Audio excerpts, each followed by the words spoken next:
La Segunda Guerra Mundial reúne algunos de los episodios más intensos y brutales del siglo XX, con escenarios de violencia extrema, encierros forzados y desapariciones en masa.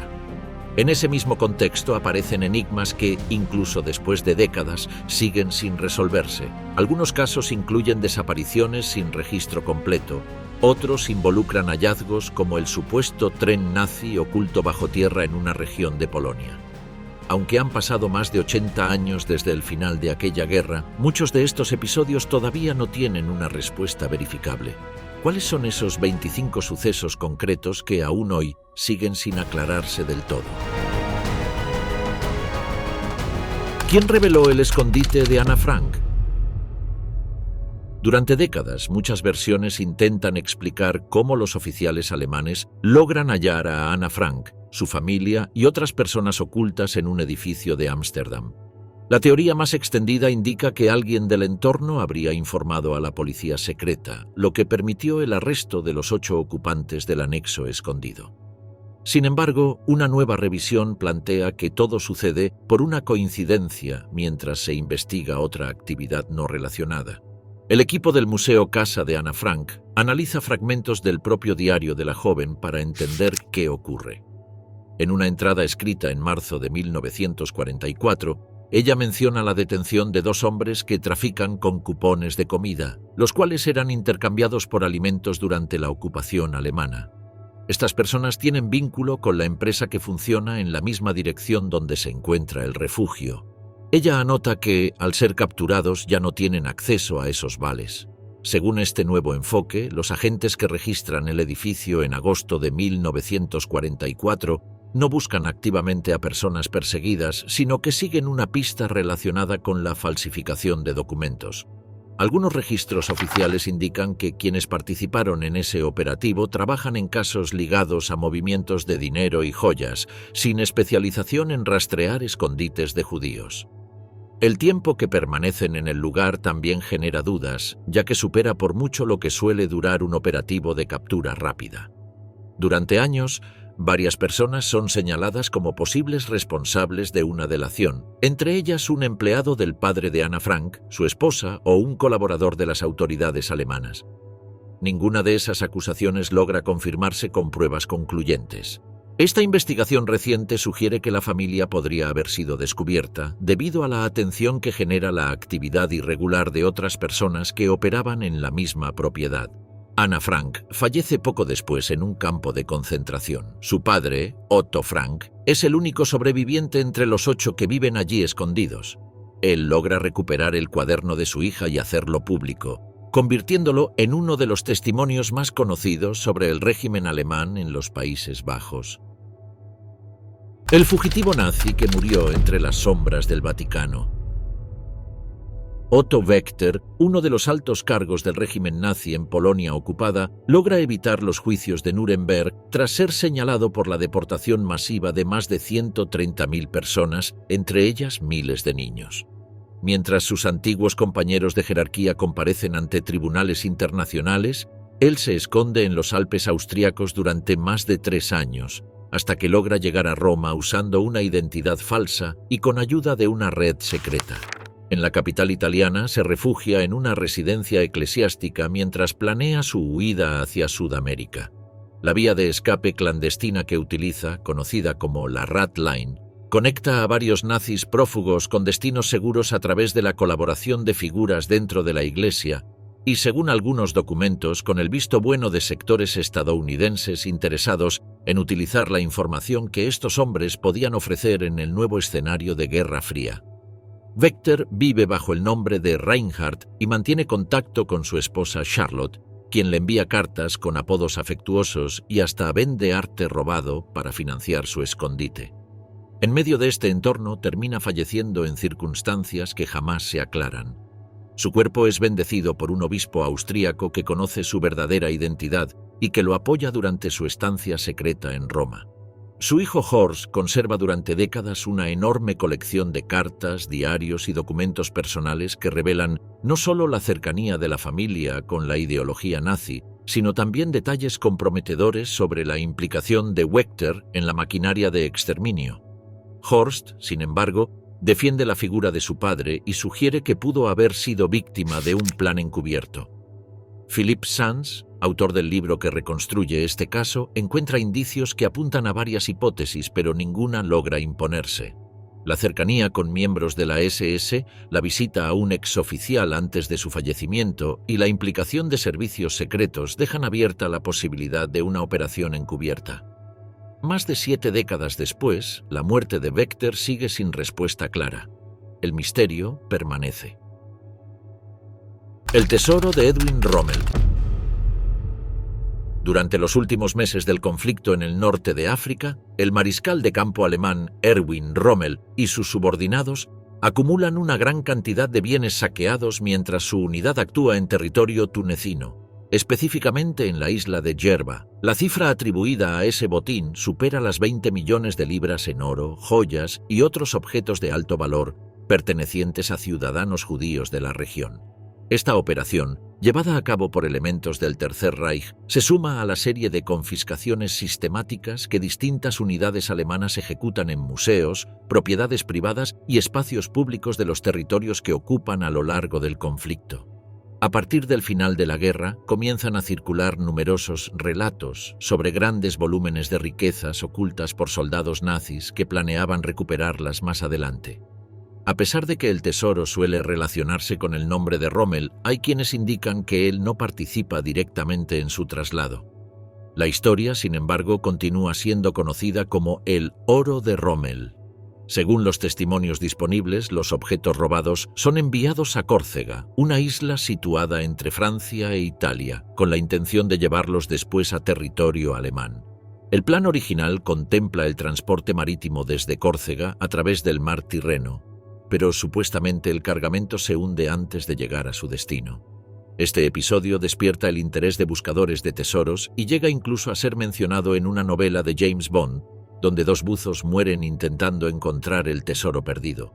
Uno de los testimonios más citados proviene de Peter Fleig, un joven ingeniero checo de 21 años que, según se relata, colabora con Rommel como buzo militar.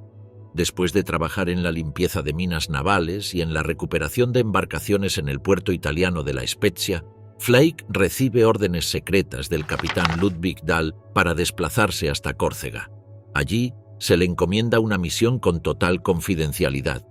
Al llegar a la ciudad de Bastia, el capitán lo conduce hasta un antiguo cuartel alemán donde se encuentran 3 tenientes con los que coordina la siguiente fase del traslado.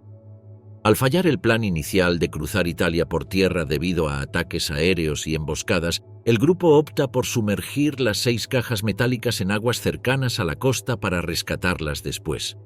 Años más tarde, investigadores encuentran una fotografía familiar de un oficial de las SS detenido en el campo de Dachau. Detrás de la imagen aparecen coordenadas que señalan un punto cercano a la costa de Bastia. Se cree que podrían estar vinculadas con la ubicación exacta del cargamento. Sin embargo, el paso del tiempo y la exposición al agua salada podrían haber dañado las cajas, dejando el tesoro enterrado bajo el fondo marino. Cualquier intento por recuperarlo requeriría una operación técnica compleja y de gran escala. La desaparición de Heinrich Müller.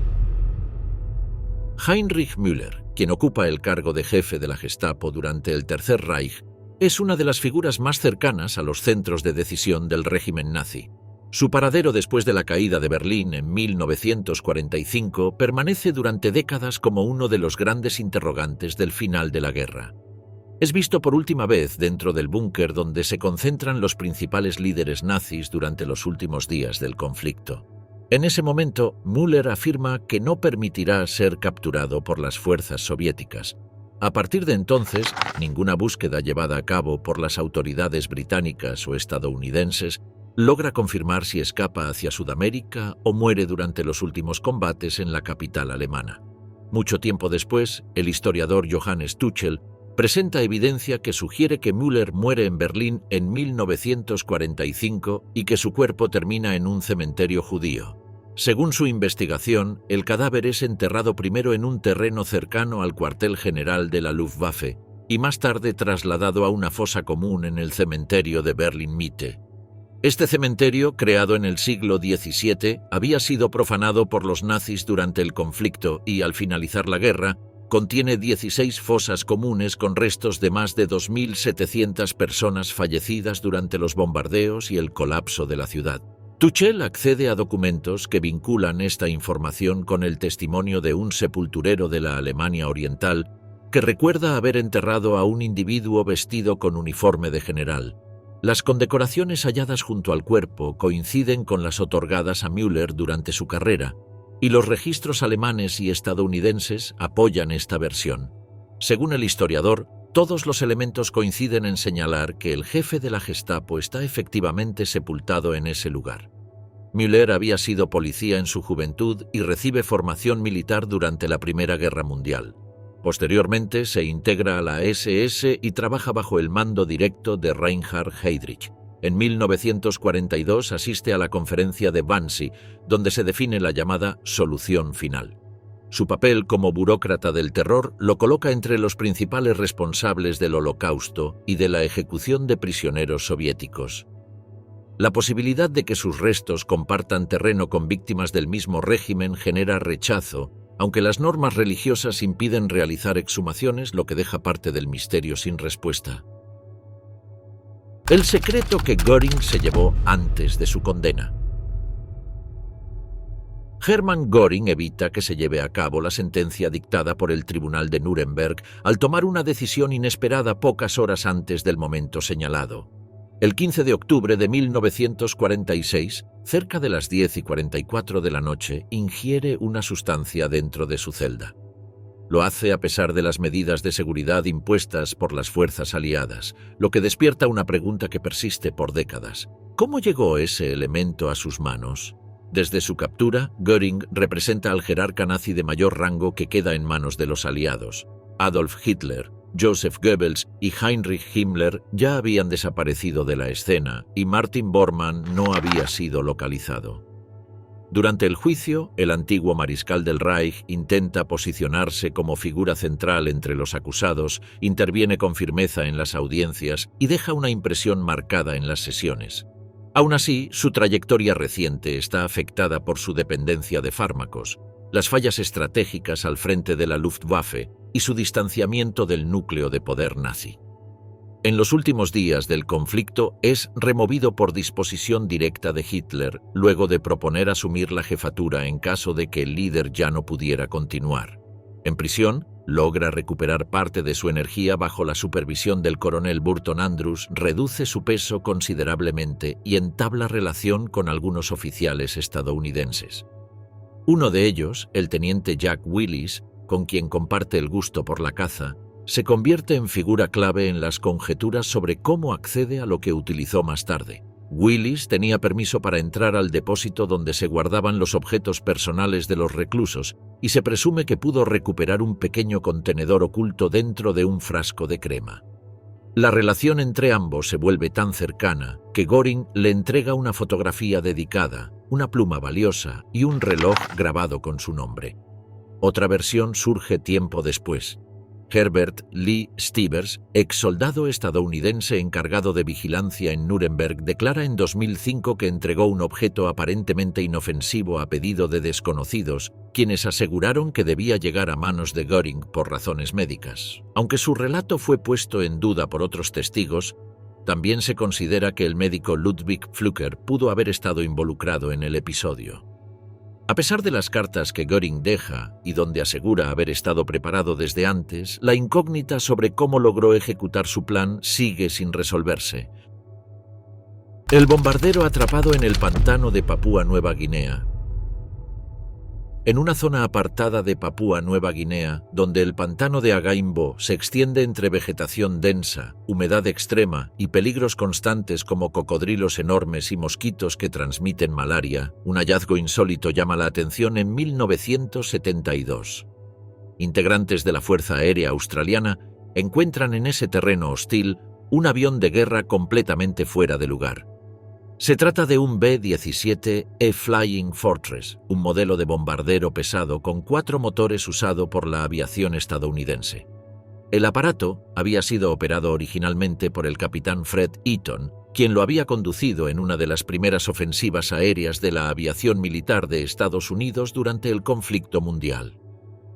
Hasta el año 1941, el gobierno norteamericano había intentado mantener cierta distancia de los combates que se desarrollaban en Europa, y tras lo vivido en la Gran Guerra, la población tampoco estaba motivada a ver nuevamente a sus soldados desplegados. Sin embargo, el panorama se transforma drásticamente luego del ataque japonés contra la base estadounidense en Pearl Harbor. Este ataque, ejecutado por un aliado directo de las potencias del eje, causa la muerte de miles de personas. La magnitud de ese acto hace que la única reacción posible del país sea la declaración de guerra. Mientras que una parte del esfuerzo bélico se enfoca en enfrentar al régimen nazi en Europa, otra parte considerable se dirige al frente del Pacífico. El ejército japonés está bien equipado y preparado para resistir. Este frente termina con un saldo de más de 100.000 soldados estadounidenses fallecidos. En ese contexto, el destino del bombardero B-17E pilotado por Eaton toma un giro inesperado. La aeronave resulta atacada por cazas japoneses después de participar en una ofensiva contra barcos enemigos en Nueva Bretaña, zona entonces ocupada por Japón. Aunque la estructura del avión recibe impactos, el motivo de su caída es la falta de combustible. El objetivo original era regresar a Longreach, en Queensland, Australia, pero el avión termina estrellándose en el pantano de Agaimbo el día 23 de febrero de 1942. Pese a las circunstancias adversas, los tripulantes sobreviven durante 6 semanas desplazándose a pie. En ese tiempo enfrentan enfermedades como la malaria y temperaturas agobiantes. Cuando logran reencontrarse con fuerzas aliadas estadounidenses, los integrantes de la tripulación reciben una nueva asignación aérea apenas una semana después. Por coincidencia, ese B-17E había pertenecido al Escuadrón Canguro, un grupo que partió desde San Francisco rumbo a Pearl Harbor justo el mismo día del ataque japonés, el 7 de diciembre de 1941. Esa coincidencia contribuye al desastre, ya que el personal de radar en Hawái cree que las aeronaves que aparecen en pantalla corresponden al escuadrón previsto, no al enemigo. Ese bombardero específico, sin embargo, no viaja con ellos ese día. Su llegada se produce poco tiempo después del bombardeo. Años más tarde, en la década de 1980, surge el interés por extraer el avión del lugar donde permanecía atrapado. David Tallichet, quien había sido piloto durante el conflicto y coleccionaba aeronaves históricas, lidera la operación junto a su familia y a un especialista en rescate aéreo llamado Alfred Hagen. Para el año 2006, el rescate del aparato ya está completo. Lo bautizan con el nombre de Fantasma del Pantano, y con el tiempo se transforma en una pieza legendaria entre investigadores y aficionados a la historia aeronáutica militar. Se considera que es el B-17E en mejor estado de los pocos que han sido hallados. En febrero de 2010, obtiene el permiso para ser enviado a Estados Unidos. Finalmente, el 10 de abril de 2013, la aeronave llega a Hawái para ser mostrada al público en el Museo de Aviación del Pacífico, ubicado en Pearl Harbor. La bandera nazi de Hitler. Dentro del aparato simbólico del régimen nazi, uno de los objetos más importantes es la llamada Blutfahne, o bandera de sangre. Este estandarte queda marcado tras los hechos del intento de golpe en Múnich en 1923, cuando un grupo de seguidores de Hitler intenta tomar el poder en Baviera. Durante la marcha hacia el Ministerio de Defensa, varios de los participantes caen abatidos por la policía local. Uno de ellos cae sobre la bandera de la sección de asalto número 5, empapándola con su sangre. A partir de ese momento, ese símbolo comienza a ocupar un lugar privilegiado dentro del ritual político del nazismo. Tras el juicio, Hitler recupera el control del partido y convierte la Blutfahne en un objeto ceremonial. Ordena montarla en un asta con una placa donde graban los nombres de los 16 miembros muertos durante el golpe. También asigna un custodio permanente de las SS que se encarga de transportarla a cada congreso. En los actos del partido, Hitler utiliza esta bandera para bendecir otras insignias nazis, tocándolas con ella durante una ceremonia de consagración. También se presenta en los actos de ingreso de nuevos miembros a las SS, donde forma parte del juramento simbólico. La Blutfahne permanece guardada en la Casa Marrón, sede del partido en Múnich, bajo resguardo y vigilancia especial. Su estado se mantiene intacto, salvo por un pequeño desgarrón que se deja como muestra del combate.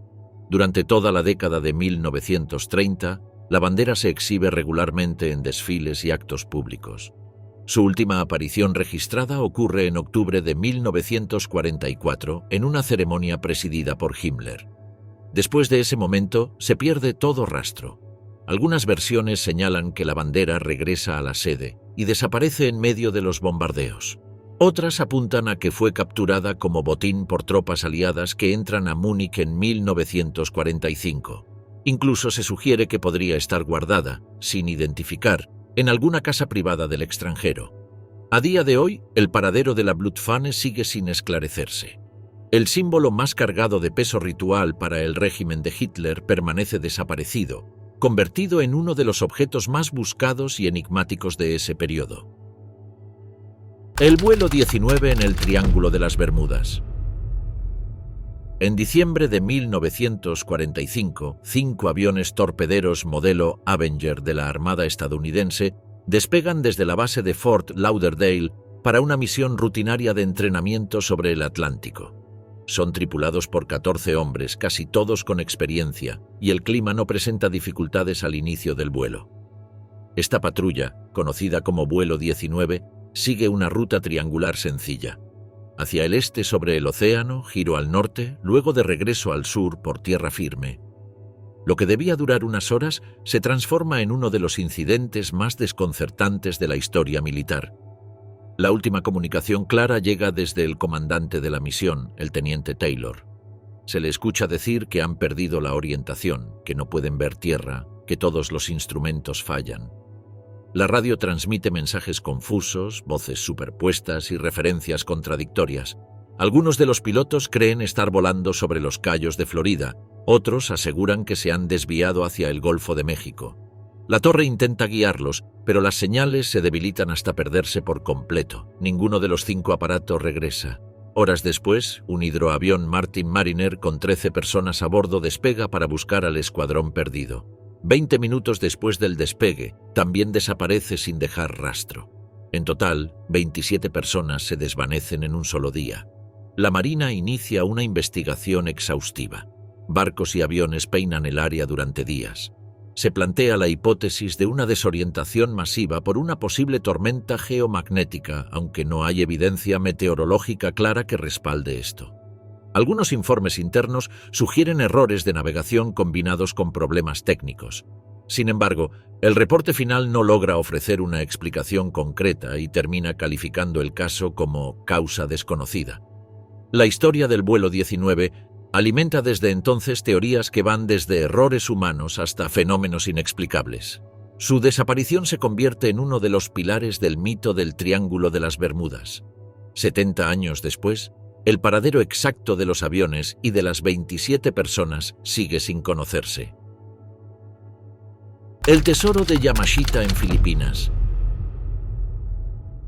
Hacia el final de la Segunda Guerra Mundial, mientras las fuerzas del eje comienzan a perder terreno, uno de los oficiales más reconocidos del ejército japonés, Tomoyuki Yamashita, lidera la defensa de Filipinas ante el avance aliado. Frente al cerco liderado por el general MacArthur, surgen versiones que apuntan a una decisión inesperada: ocultar una enorme cantidad de objetos de valor en diferentes puntos del archipiélago. Se trata de bienes acumulados durante las campañas militares, provenientes del saqueo de ciudades asiáticas bajo ocupación. La historia señala que estos cargamentos son enterrados en un sistema de túneles secreto, con la intención de impedir su recuperación por parte de los vencedores.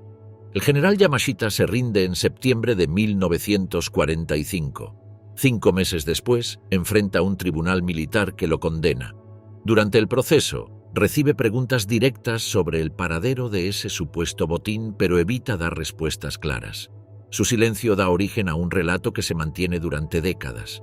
Un conjunto de lingotes, piedras preciosas y estatuas oculto bajo tierra, aún sin descubrir. Grupos de búsqueda locales se organizan año tras año con la esperanza de encontrar algún rastro. Tras largas jornadas sin éxito, un giro se produce en 1970. cuando un explorador llamado Rogelio Roxas encuentra restos de un posible escondite, una figura de oro con forma de Buda y otros objetos enterrados cerca de la ciudad de Baguio. El hallazgo genera nuevas expediciones por toda Filipinas. La idea de que Roxas solo encontró una mínima parte de lo oculto impulsa la fiebre por el oro de Yamashita. Sin embargo, a pesar del uso de nuevas herramientas tecnológicas como sensores térmicos o escaneos con láser, no aparecen más evidencias. Algunas versiones sostienen que lo descubierto fue sustraído por otros grupos. Otras sugieren que el propio Yamashita exageró los hechos para generar confusión entre sus perseguidores. En los últimos años, los trabajos de excavación continúan, pero no hay resultados concluyentes. Hasta hoy, el llamado Tesoro de Yamashita permanece fuera del alcance y su existencia sigue siendo uno de los grandes misterios sin resolver del conflicto. El mural del comedor naval en las Islas Orcadas. En la isla de Lamholm, parte del archipiélago de las Orcadas, se encuentra una pequeña construcción de concreto que alberga un comedor militar, donde los marineros británicos se reúnen entre turnos para comer y descansar. En ese espacio aparece un mural pintado directamente sobre el muro, firmado únicamente con las iniciales A.E. Wards. Su autor nunca es identificado. El mural muestra una escena de estilo clásico, con motivos marinos y detalles decorativos que no corresponden al perfil de un soldado común. Se representa un entorno sereno, con columnas, frutas, instrumentos y elementos que sugieren un conocimiento técnico del arte y la composición visual. Aunque la pintura no tiene una narrativa política o militar evidente, su presencia en un comedor funcional de la Royal Navy llama la atención por el nivel de detalle y el estilo académico. Durante décadas, historiadores del patrimonio militar británico intentan descubrir quién se esconde detrás de la firma. A.E. Wards no aparece en ningún listado de personal naval, ni en los registros de artistas reclutados o colaboradores civiles de la base. Tampoco se encuentra entre los prisioneros de guerra italianos que construyen la cercana Capilla Italiana, famosa por sus murales religiosos. El comedor donde se halla el mural no es un lugar abierto al público, y el acceso al archivo de tripulaciones que pasaron por Lamholm en los años 40 resulta incompleto. Las primeras investigaciones sugieren que podría tratarse de un miembro de la tripulación asignado temporalmente a la isla, quizás con formación previa en pintura decorativa o formación artística civil. Otras teorías apuntan a un homenaje codificado o un mensaje interno entre miembros de la Marina, aunque nada en la obra respalda directamente estas ideas. El nombre, que parece una firma, podría ser un seudónimo, una alteración del nombre real o incluso una frase con significado oculto. Hasta el momento, no se han identificado otras obras similares firmadas por esa persona. A pesar de los esfuerzos por rastrear el origen de la pintura, los investigadores no logran confirmar quién fue su autor ni por qué la realizó. El mural permanece en su lugar, protegido como pieza histórica, mientras el nombre A.E. Wards sigue siendo una incógnita sin resolver. La base nazi perdida en el Ártico. En una remota isla cercana al Polo Norte, un equipo de científicos rusos redescubre en 2016 los restos de una antigua instalación secreta construida por el ejército alemán durante la Segunda Guerra Mundial. El lugar se encuentra en Alexandra Land, a unos 1000 kilómetros del Polo Norte, y durante décadas permanece oculto entre la nieve y el hielo del Ártico, fuera del alcance de exploradores y arqueólogos. El enclave aparece registrado bajo el nombre clave de Schatzgräber, que en alemán significa cazador de tesoros. Aunque oficialmente funciona como una estación meteorológica estratégica, su denominación alimenta sospechas sobre posibles misiones adicionales. Algunas hipótesis señalan que su objetivo podría incluir la búsqueda de objetos antiguos o actividades fuera del marco habitual de una instalación científica. La base comienza a operar en 1942, justo un año después del inicio de la invasión alemana a la Unión Soviética. Su ubicación resulta clave para las operaciones militares en el norte, ya que desde allí se recopilan datos atmosféricos esenciales para dirigir los movimientos de submarinos, flotas y tropas en el Atlántico Norte. El clima extremo de la zona hace que el equipo que trabaja en la estación quede completamente aislado durante largos periodos. En 1944, la situación cambia drásticamente cuando los ocupantes consumen carne de oso polar contaminada y enferman gravemente. La intoxicación obliga a la evacuación completa del personal, rescatado mediante un submarino alemán. Desde entonces, la base queda deshabitada y con el paso del tiempo, su localización exacta cae en el olvido. Décadas más tarde, en plena Alexandra Land, investigadores rusos localizan las ruinas heladas del asentamiento. Encuentran más de 500 objetos conservados en condiciones notables gracias al clima polar: balas, fragmentos de construcciones, uniformes y un conjunto de documentos en relativo buen estado. Las estructuras muestran restos de búnkeres, sistemas de almacenamiento y señales de la vida diaria del personal que habitó la estación durante 2 años. El descubrimiento reactiva las teorías sobre el uso alternativo de la base. Aunque su propósito oficial era recopilar informes del clima, el nombre en clave y su carácter aislado generan dudas entre los expertos. La isla, anteriormente en disputa, forma ahora parte del territorio ruso, que planea instalar una nueva instalación permanente en el mismo lugar. El enigma sobre las verdaderas funciones de Schatzgräber permanece abierto.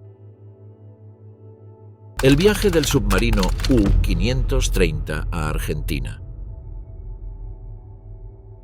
Poco después del final del conflicto en Europa, un sumergible alemán aparece frente a las costas de Argentina sin previo aviso. El U-530, una nave de la clase Necke C-40, llega al puerto de Mar del Plata el 10 de julio de 1945, más de 2 meses después de la capitulación alemana. Su comandante, Otto Wermuth, informa mediante señales que desea entregarse a las autoridades locales, lo que genera sorpresa e inquietud entre los marinos argentinos. Tras varias maniobras, el submarino queda amarrado al muelle y se oficializa su rendición. La situación despierta de inmediato una serie de interrogantes. La tripulación, formada por hombres jóvenes y vestidos con uniforme de gala, no entrega registros de navegación, mapas ni documentos, ya que los han destruido antes de tocar tierra. Tampoco conservan armas ni torpedos. Esta ausencia de pruebas alimenta conjeturas. Algunos medios sugieren que el U-530 pudo haber transportado a altos dirigentes del régimen nazi que habrían desembarcado antes, en alguna playa cercana, aprovechando la costa extensa y poco vigilada de la provincia de Buenos Aires. Entre las versiones que circulan, se menciona incluso la posibilidad de que Hitler hubiese escapado en secreto a bordo de ese submarino. Los interrogatorios a la tripulación, realizados por las fuerzas argentinas y luego por los aliados, se multiplican sin encontrar evidencia sólida que respalde esas teorías. Sin embargo, la prensa internacional se hace eco de estas hipótesis y varios oficiales alemanes ponen en duda que la nave entregada sea el mismo U-530 original. La desaparición de la balsa principal del submarino añade más dudas. Según investigaciones locales, una embarcación similar aparece días antes en una playa próxima a Mar del Sud, sin tripulantes.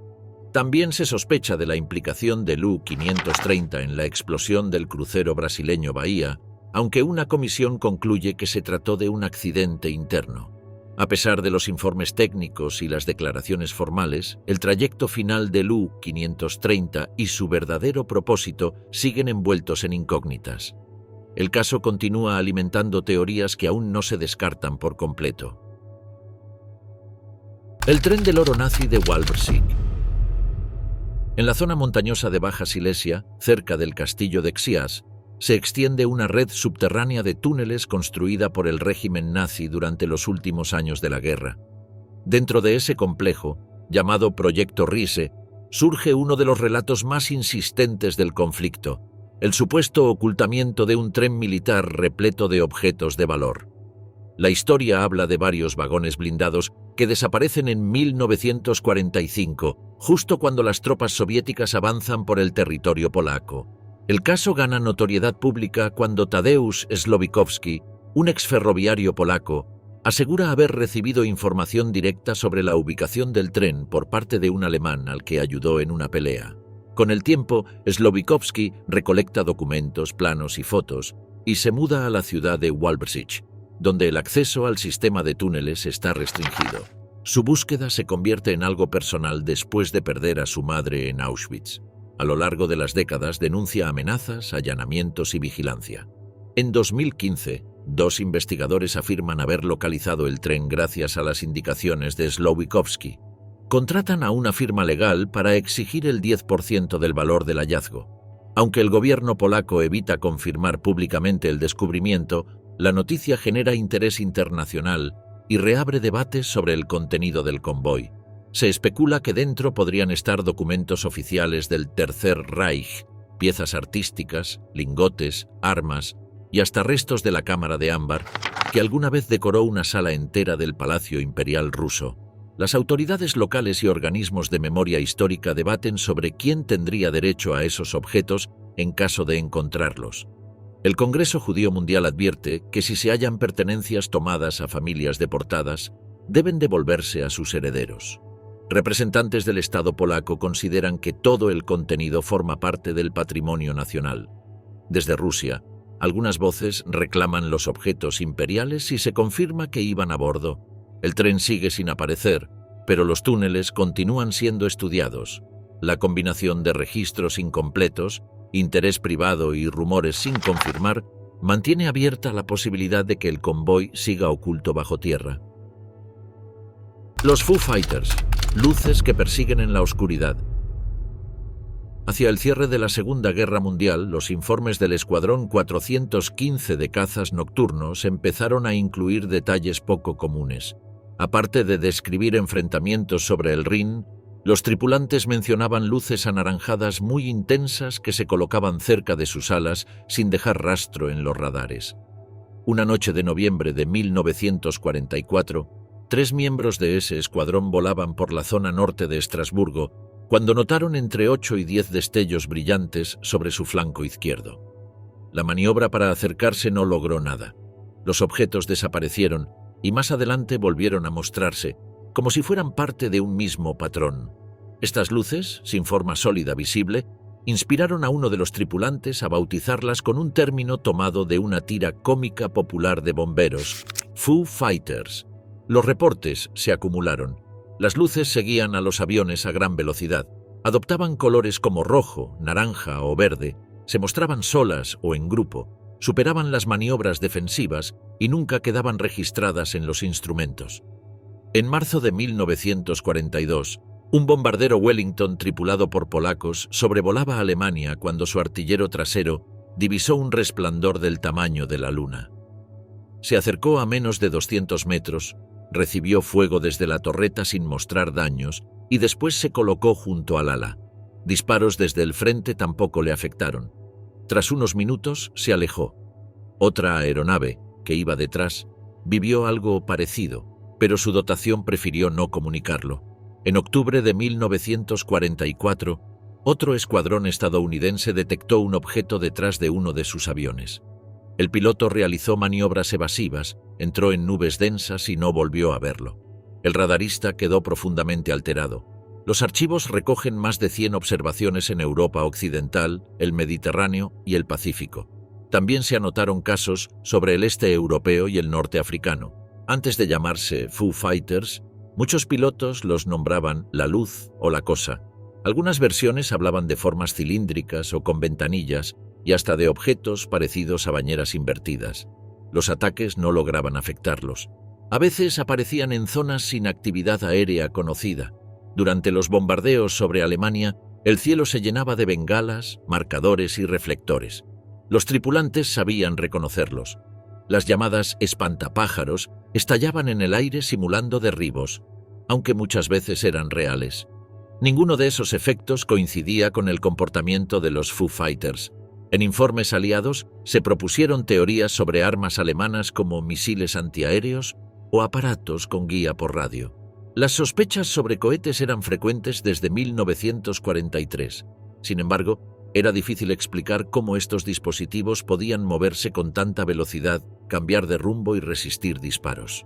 Las investigaciones no ofrecieron respuestas claras. A finales de 1944 también surgieron reportes desde el Pacífico. Bombarderos sobre Japón relataron ver esferas luminosas flotando cerca de sus rutas. Algunos sugirieron una conexión con Alemania, aunque era tarde para que esa tecnología se utilizara. Con el fin del conflicto, Los avistamientos disminuyeron y el fenómeno dejó de investigarse. Las menciones a los Foo Fighters reaparecieron décadas después, comparadas con encuentros modernos con objetos no identificados. Aunque las explicaciones nunca se confirmaron, los testimonios de pilotos siguen siendo uno de los registros más amplios sobre luces anómalas en combate. Nada de lo encontrado en los archivos secretos de Alemania, ni en los interrogatorios a sus técnicos, resolvió el enigma. Los Foo Fighters desaparecen al terminar la guerra, sin dejar rastro físico ni explicación técnica. Lo único que queda son los relatos de quienes los vieron a pocos metros sin poder entender qué eran. La traición contra Jean Moulin. Jean Moulin, bajo el seudónimo de Max, coordina los movimientos clandestinos en la Francia ocupada. Después de consolidar el Consejo Nacional de la Resistencia y estructurar el ejército secreto, logra que diferentes agrupaciones actúen como una sola. Con el respaldo directo de Charles de Gaulle, establece contacto con Londres y prepara a la resistencia para apoyar un futuro desembarco aliado. En junio de 1943, cuando la red clandestina alcanza su punto más fuerte, se organiza una reunión clave en Lyon para designar al sucesor de Charles de L'Estrange, recién capturado por la Gestapo. Ese encuentro termina con la detención de varios dirigentes, incluido Moulin. Solo uno logra salir del lugar sin ser arrestado: René Hardy.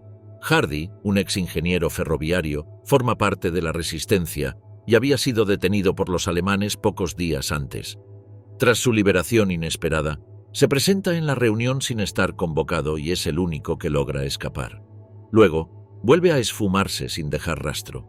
Tras la guerra, su comportamiento lo convierte en el principal sospechoso de haber entregado la ubicación del encuentro. Aunque los procesos judiciales abiertos no consiguen pruebas suficientes para condenarlo, su figura genera dudas persistentes. En 1987, Klaus Barbie, el jefe de la Gestapo en Lyon, declara que Hardy había colaborado como informante. Ningún tribunal valida esa acusación, pero la sospecha persiste. Moulin es conducido a la prisión de Montluc, donde Barbie lo interroga. Durante varios días, sufre torturas continuas que lo dejan al borde de la muerte. Lo trasladan en tren hacia Alemania, pero muere durante el trayecto por las heridas. Nunca revela información ni identifica a colaboradores. Su desaparición deja a la resistencia sin su principal nexo con la Francia libre. A partir de entonces, aumentan las tensiones entre De Gaulle y los sectores comunistas, fortalecidos por el avance soviético. El caso de Hardy sigue sin resolverse. Aunque enfrenta procesos después de la guerra, nunca es declarado culpable. Las versiones sobre quién fue el delator varían, pero las circunstancias en torno a la reunión de Lyon mantienen su nombre como la principal incógnita. No se encuentran documentos concluyentes y los testimonios disponibles no permiten establecer responsabilidades directas. En diciembre de 1964, los restos de Jean Moulin son llevados al Panteón de París. El presidente de Gaulle encabeza la ceremonia y el discurso lo pronuncia André Malraux. Su figura queda consagrada como símbolo de la resistencia francesa, aunque la identidad del responsable de su captura nunca se confirma. La cámara de ámbar, el tesoro que desaparece con los nazis. En 1941, los soldados alemanes se llevan de San Petersburgo la famosa cámara de ámbar. Este salón, considerado una joya del barroco europeo, había sido construido por artesanos prusianos en el siglo XVIII y regalado por Federico Guillermo a Pedro el Grande. En plena guerra, los nazis la desmontan con la intención de incluirla en el museo personal que Hitler planea en Linz, pero nunca aparece en ese lugar ni en ningún otro. A 80 años del robo, su ubicación sigue sin conocerse. En medio de la retirada alemana, la cámara es enviada desde Riga hasta Kaliningrado. Allí, el historiador Alfred Rode la estudia por un tiempo. Algunos creen que decide esconderla. Rode, especialista en ámbar, permanece en la ciudad durante los últimos meses de la guerra y hay quienes sostienen que la guarda bajo llave. Otra versión apunta a su destrucción en los bombardeos británicos sobre la ciudad o durante la entrada del Ejército Rojo en 1945. Las piezas nunca reaparecen completas, aunque fragmentos aislados como una cómoda de ámbar o un mosaico florentino sí resurgen décadas después en Alemania. A lo largo de los años, se desarrollan búsquedas en túneles, búnkers y minas. Una expedición en aguas del mar Báltico asegura que el buque que la transportaba fue hundido por un torpedo soviético, pero los rastreos no encuentran restos. Hay quienes apuntan a su traslado a Estados Unidos, aunque sin pruebas. El misterio permanece sin resolverse. En el Palacio de Catalina, donde se encontraba originalmente, se construye una réplica exacta entre 1979 y 2003 usando ámbar de la costa báltica. La restauración emplea más de 1000 kilos del material para cubrir 3 de sus 4 muros. Hoy miles de visitantes recorren la sala reconstruida, que conserva la atmósfera luminosa del original. La réplica es inaugurada por los presidentes de Rusia y Alemania con la intención de cerrar una herida simbólica. Mientras tanto, historiadores rusos y alemanes siguen revisando archivos y localizaciones ocultas. El enigma sobre qué pasó con la cámara original continúa intacto. Nadie puede asegurar si está destruida, enterrada o bajo resguardo en algún sitio desconocido. Coincidencias numéricas antes de Pearl Harbor. 75 años después del ataque japonés a Pearl Harbor, ocurrido el 7 de diciembre de 1945-diciembre de 1941, persiste un detalle extraño. Aunque los estudios han cubierto los aspectos militares, diplomáticos y personales de aquel día, hay elementos que siguen sin aclararse. Uno de los más comentados es un aviso que apareció en la revista The New Yorker poco antes del ataque. El 20 de noviembre de ese año se publicó un anuncio titulado «Atención, advertencia, alerta», donde se mostraba a varias personas en un refugio subterráneo, pasando el tiempo con un juego de dados. El texto sugería estar preparado para una larga noche invernal en un refugio y recomendaba incluir entre las pertenencias un juego llamado The Deadly Double.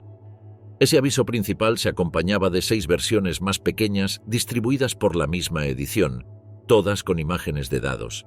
En ellos se veían los números 12 y 7, lo que más adelante llamó la atención de ciertos miembros de inteligencia. Durante la guerra, el piloto naval Joseph Bell escuchó a un oficial del servicio secreto afirmar que algunos pensaban que ese anuncio escondía un mensaje cifrado. Según ese relato, el material se entregó personalmente en la sede de la revista y fue pagado en efectivo. Las pesquisas oficiales no dieron con ninguna pista útil. Años después, el historiador Craig Nelson retomó esta historia en su investigación para el libro Pearl Harbor, desde la infamia a la grandeza. Él encontró menciones del caso en archivos de los años 50 y observó que el FBI ya había seguido varias pistas sin resultados. El propio Nelson consideraba que los dados podían representar muchas otras combinaciones posibles y no necesariamente una fecha. Aún así, admitía que el anuncio resultaba peculiar. Con el paso del tiempo se descubrió que el juego The Deadly Double sí existía realmente, aunque no se encontraron pruebas que confirmaran alguna conexión con el suceso de Pearl Harbor. Algunos lectores localizaron referencias al producto que explicaban su origen como un simple entretenimiento, desactivando parte del rumor.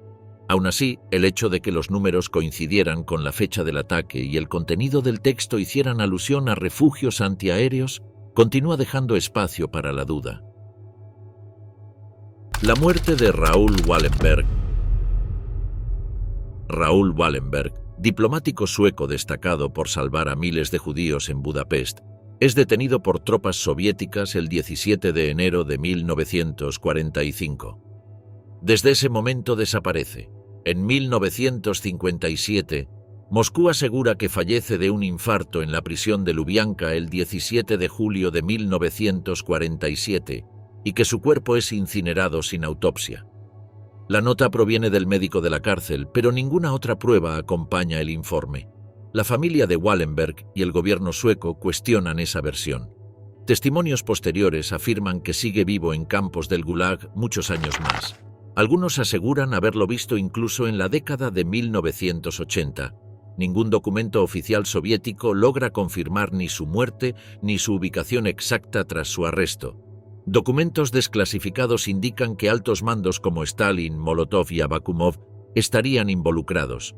Una teoría plantea que muere durante un interrogatorio o ejecución directa. Aunque en el año 2000 Rusia reconoce su responsabilidad, no entrega archivos que esclarezcan los hechos. Tampoco se encuentran registros que demuestren qué ocurre con él después de 1945. En 1989, las autoridades soviéticas entregan a su familia su pasaporte y diario, conservados en archivos secretos. La entrega alimenta las dudas sobre si realmente falleció en 1947. En 2016, Suecia lo declara legalmente muerto, fijando la fecha simbólica en el 31 de julio de 1952, 5 años después de su supuesta defunción. Los esfuerzos por desclasificar archivos clave han sido parciales. Muchas solicitudes son rechazadas o respondidas sin información concreta. Las versiones más recientes se basan en memorias de exfuncionarios del KGB, quienes afirman que Wallenberg nunca abandona el sistema penitenciario soviético y que su ejecución es decisión del círculo de Stalin. Pese a décadas de indagación, ni el paradero de sus restos ni la causa final de su muerte están confirmados. Su caso se convierte en símbolo de las desapariciones forzadas bajo regímenes totalitarios. A día de hoy, el destino de Raoul Wallenberg sigue sin resolverse, y su historia continúa generando nuevas investigaciones en busca de una verdad que permanece enterrada en los archivos de la posguerra. El viaje de Rudolf Hess a Escocia. Una noche de mayo de 1941, un granjero escocés encuentra un avión alemán estrellado y al piloto que se presenta como Alfred Horn. Pero el visitante no es un aviador cualquiera. Es Rudolf Hess, uno de los líderes del régimen nazi, estrecho colaborador de Hitler desde sus inicios. Se une al partido en 1920. Participa en el intento de golpe de Estado, lo acompaña en prisión y transcribe el manifiesto ideológico que marcará al Tercer Reich. En la jerarquía del poder, solo Hermann Göring lo supera. Hess realiza un vuelo solitario desde Múnich hasta Escocia en un caza Messerschmitt, cruzando el Mar del Norte en una noche nublada y sin visibilidad. Su destino es Dungavel House, propiedad del duque de Hamilton, a quien cree favorable a un pacto de paz. Intenta reunirse con él con la esperanza de que Gran Bretaña acepte un acuerdo con Alemania a cambio del dominio continental, pero Hamilton, oficial leal al Reino Unido, rechaza cualquier propuesta. La misión fracasa desde el inicio. Hitler, según testigos, reacciona con furia cuando se entera del vuelo. Joseph Goebbels teme que los británicos lo usen como propaganda, mientras Albert Speer lo oye gritar desconcertado por las posibles consecuencias políticas. El propio Hess, desesperado, intenta quitarse la vida en su celda poco después. Durante años permanece como prisionero británico y luego es trasladado a los juicios de Nuremberg, donde recibe cadena perpetua. Pasa más de 4 décadas encerrado en la prisión de Spandau como único interno durante más de 20 años, hasta que muere a los 93 años. Las autoridades declaran que se quita la vida, pero su hijo y muchos otros insisten en que lo asesinan para silenciarlo. La teoría más debatida es si actúa por iniciativa propia o con conocimiento de Hitler. Documentos hallados en Moscú sugieren que el dictador recibe una carta explicativa al día siguiente del vuelo. Su ayudante Karl-Heinz Pinch escribe que la misión busca un pacto o una neutralidad británica frente a la inminente invasión a la Unión Soviética. Pero los archivos británicos lo contradicen, mostrando que lo tratan como un emisario aislado. Hasta hoy, algunas piezas clave del expediente siguen bajo secreto. La espada del Islam de Mussolini. En marzo de 1937, Benito Mussolini viaja a Libia, una colonia bajo control italiano, y recibe un regalo ceremonial en un acto cuidadosamente planeado por su aparato propagandístico. Una espada decorativa llamada la Espada del Islam, que busca reforzar su imagen como aliado del mundo árabe. El objeto es entregado en el oasis de Bugará, cerca de Trípoli, por el dirigente bereber Yusuf Kerbish. Durante el evento se toma una fotografía famosa en la que Mussolini aparece montado a caballo sosteniendo la espada, pero la imagen es modificada, eliminando con aerógrafo a un soldado que le sostiene las riendas. Un año más tarde, una estatua con esa misma pose es colocada en Trípoli. La espada, aunque presentada como una pieza árabe, es fabricada en Florencia y su existencia tiene un propósito propagandístico. El régimen italiano lleva años acercándose al mundo árabe, intentando mostrar afinidad cultural y política. Desde 1934, la emisora Radio Bari transmite programas en árabe dirigidos al norte de África y la península arábiga. Con la guerra de Abisinia, esa política se refuerza, y muchos árabes muestran simpatía hacia Italia al considerar al emperador etíope como un opresor musulmán. En ese contexto, el dictador italiano se autoproclama como defensor del Islam. La espada desaparece 6 años después, en julio de 1943, tras la caída del régimen fascista. Rachele Mussolini, esposa del dictador, afirma que la pieza es robada por grupos antifascistas del interior de una vitrina ubicada en su residencia privada de Rocca di Caminate, una fortaleza utilizada por la familia. Desde entonces no se conocen rastros verificables sobre su paradero. No se conserva ningún inventario oficial que permita rastrear su ubicación actual y el objeto jamás ha sido recuperado. Actualmente la espada es considerada una de las piezas simbólicas más enigmáticas del régimen de Mussolini. Sigue clasificada como desaparecida y figura en registros históricos como parte del patrimonio extraviado tras el colapso del fascismo. Algunos autores que investigan la relación entre Italia y el mundo islámico han abordado el caso en sus estudios, pero sin lograr avances que confirmen si la espada continúa existiendo o fue destruida tras el saqueo. El destino exacto de este símbolo político permanece sin resolver. El hombre de Pekín, fósiles perdidos. Durante los años 30, un equipo internacional de arqueólogos localiza al sur de Pekín los restos de un antiguo homínido en el sitio de Zhoukoudian. Los científicos llaman a este ejemplar Homo erectus pekinensis y estiman su antigüedad entre 300.000 y 500.000 años. El hallazgo representa una pieza clave para entender la evolución humana en Asia y se convierte en un emblema de la paleoantropología del siglo XX. Con el avance japonés durante la Segunda Guerra Mundial, las autoridades chinas, con apoyo de Estados Unidos, deciden sacar los fósiles del país para ponerlos a salvo. En 1941, personal del ejército norteamericano embala los restos originales para enviarlos por mar desde Qinhuangdao hacia América. En medio de la guerra, la ruta colapsa. El cargamento desaparece sin dejar rastro. Décadas después, un exsoldado estadounidense destinado en esa misma base asegura haber visto cajas enterradas con huesos en esa zona durante los días previos a la toma comunista. El testimonio llama la atención de varios investigadores. Uno de ellos, el sudafricano Lee Berger, publica un estudio junto con colegas chinos del Instituto de Paleontología. Según sus conclusiones, los restos podrían seguir bajo el suelo, justo en un estacionamiento moderno de Qinhuangdao, construido sobre la antigua instalación militar chino-estadounidense. Los gobiernos de China y Estados Unidos han lanzado múltiples operativos de búsqueda. También han ofrecido recompensas importantes a quien logre localizar los fósiles, sin éxito hasta hoy. Algunas hipótesis apuntan a que pudieron ser robados por tropas japonesas. Otras sospechan que están en manos de contrabandistas del mercado negro. El paradero de esos restos aún es una incógnita. Aunque los originales están perdidos, los científicos continúan trabajando con moldes precisos hechos antes de su desaparición. En el sitio de Zhoukoudian, hoy Patrimonio Mundial de la UNESCO, siguen encontrando fragmentos, aunque ninguno tan completo como los primeros. El misterio de los huesos del hombre de Pekín sigue abierto.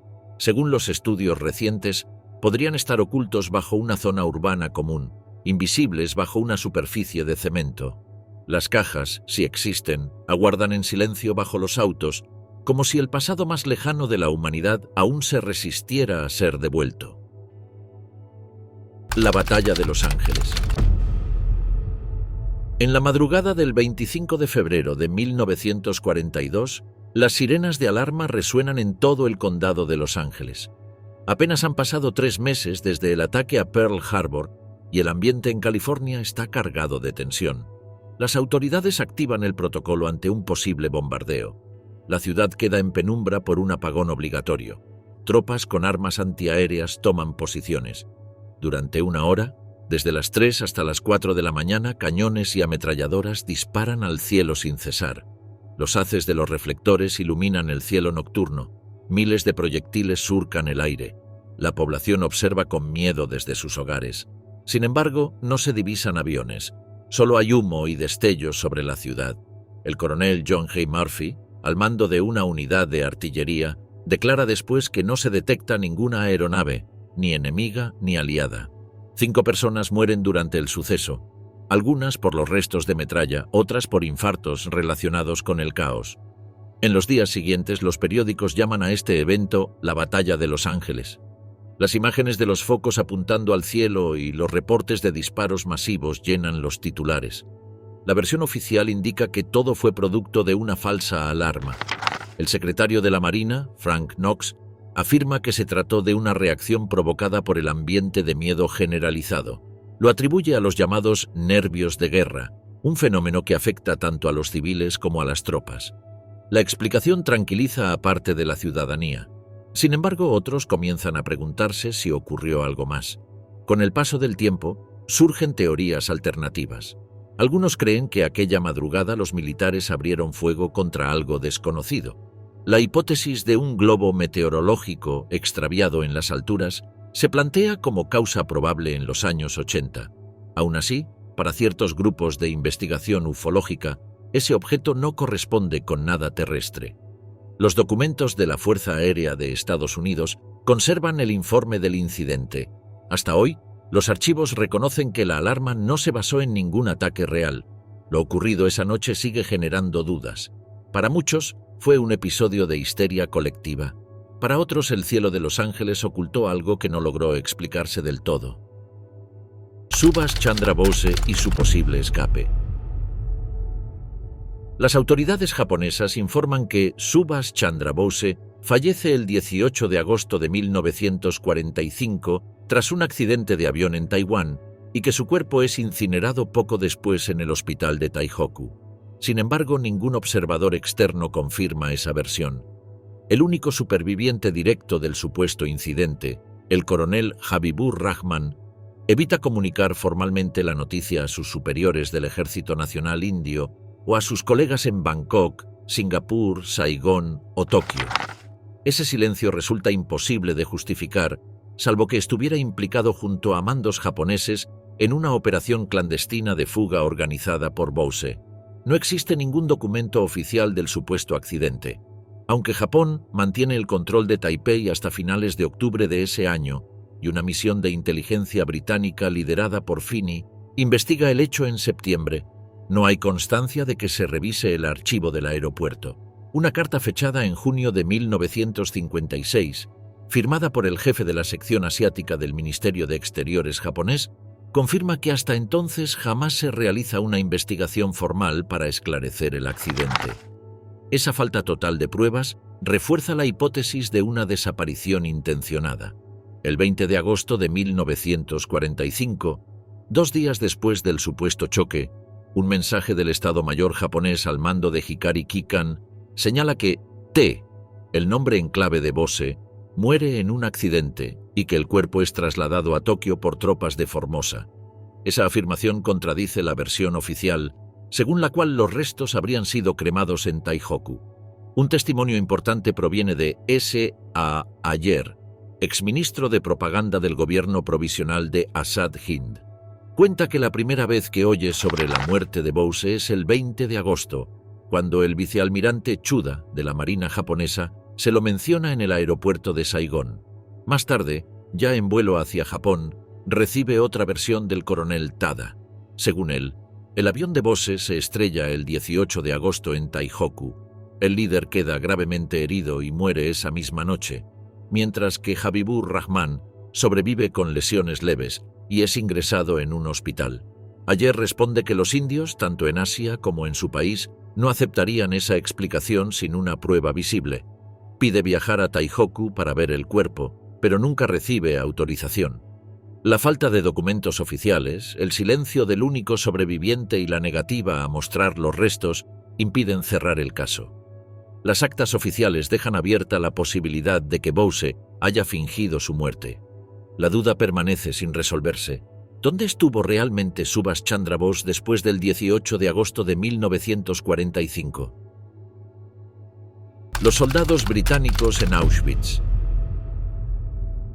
Durante trabajos rutinarios de conservación en las ruinas de un antiguo búnker dentro del complejo de Auschwitz, un equipo de expertos se topa con un hallazgo inesperado. Bajo los escombros, el historiador polaco Dominik Sinowicz encuentra un pequeño fragmento de celuloide blanco que lleva escritos a lápiz los apellidos de 17 soldados británicos. Los nombres aparecen en mayúsculas, acompañados por una lista de números en una de las esquinas. 8 de ellos están marcados con una señal de verificación. En la parte trasera del mismo documento hay anotadas palabras comunes en alemán traducidas al inglés como now, never y from then. El descubrimiento desconcierta por completo a los investigadores. Ninguna fuente oficial registra la presencia de soldados británicos en el campo de exterminio. Algunas hipótesis apuntan a que podrían haber sido prisioneros de guerra de origen judío transferidos a Auschwitz desde otros puntos del frente. Otros plantean que tal vez pertenecían a alguna unidad británica irregular vinculada con las fuerzas del Eje. Las autoridades polacas confirman que la lista es auténtica y solicitan colaboración a los archivos militares del Reino Unido para rastrear los nombres. El lugar donde aparece el documento corresponde al área del antiguo subcampo de Monowitz, una sección de Auschwitz destinada principalmente a prisioneros de guerra, entre ellos británicos capturados durante distintas campañas.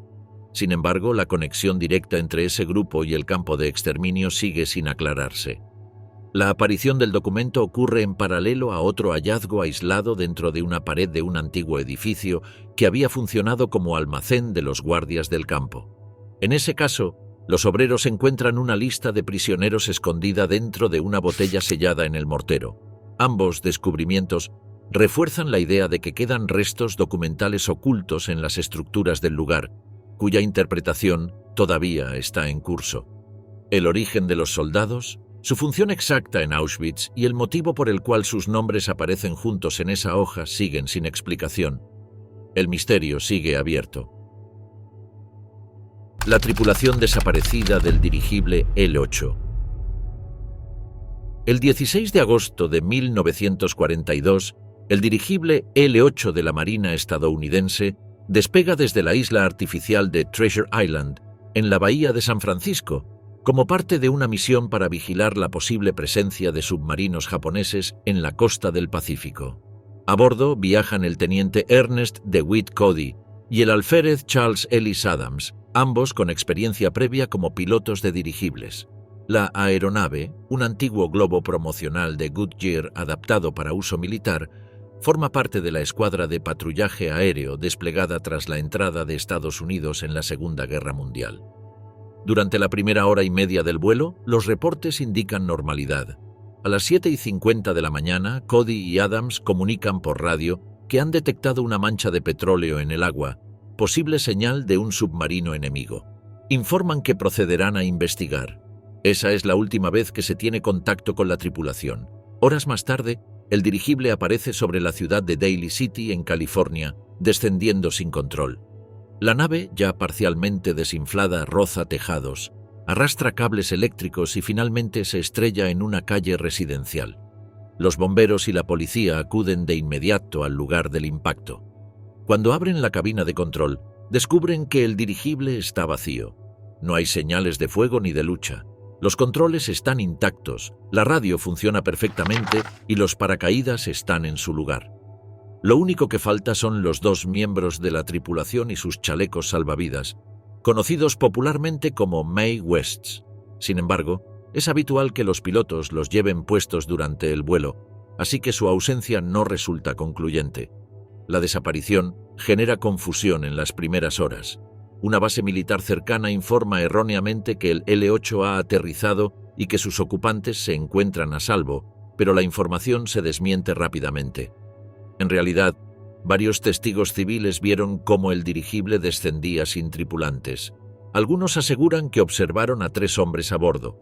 Otros dicen haber visto paracaídas desplegándose, pero ninguna versión puede comprobarse.